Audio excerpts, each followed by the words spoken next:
¿Por qué consideras que Vox aparece en las encuestas como primera opción entre los jóvenes? Porque es antisistema. Porque es un partido populista que maneja muy bien el populismo antisistema. Y porque no les dice a los jóvenes qué es lo que realmente busca.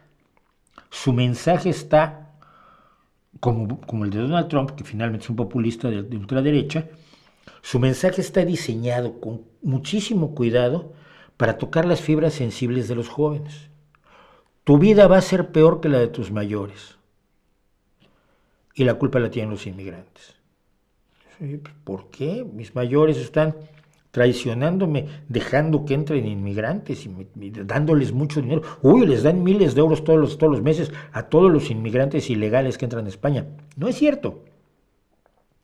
Porque cuando tienes 16, 17 años, pues no te pones a buscar si es cierto o no lo que te dicen los señores con tanta convicción.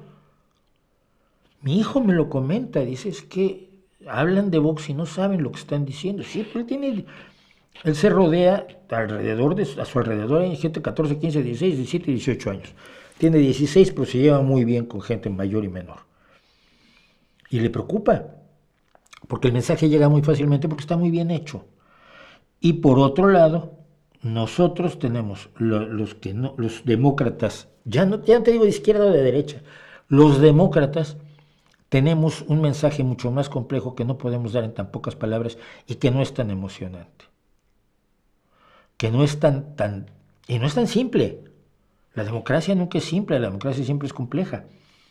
Entonces, en la medida en que no tenemos educados, no hay una educación cívica hacia los jóvenes o para los jóvenes, se facilita que los grupos de ultraderecha den soluciones muy fáciles y además tienen el aparato militar, la parafernalia, los escudos, los brazaletes,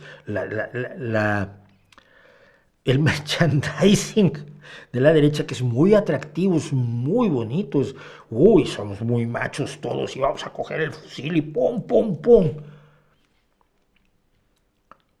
Que eso también lo hace el populismo de izquierda, pero en este momento el que está partiendo el queso pues, es el populismo de derecha, desafortunadamente.